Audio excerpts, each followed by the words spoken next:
Hello friend, তো আজকে রান্না করবো পটল ভাজা। প্রথমে দিয়ে দিলাম তেল, এরপর পটলগুলো দিয়ে দিলাম, এরপর হলুদ লবণ দিয়ে দিলাম, একটু নেড়ে নিব। তো এই যে নেড়ে নিচ্ছি, তারপর এই যে হয়ে গেছে একটু ভাজা। তো এখন ভাজবো পটলগুলোকে ভালো করে। তো এই যে ভাজা হয়ে গেল, তো এই যে হয়ে গেল আমার পটল ভাজা। তারপর এই যে রান্না করে চলে আসলাম এদের সাথে একটু আড্ডা দিতে। তো দেখো কি করলো বন্ধুরা, এইদিকে হাই বলে দিল। হাই বলো, কেমন আছো?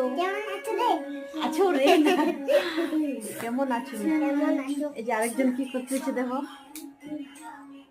দেখা যেত কি করতেছে। কেমন আছো সবাই বলো? কেমন আছো সবাই? তো আমাদের এইদিকে পুরা বৃষ্টি হচ্ছে এখন।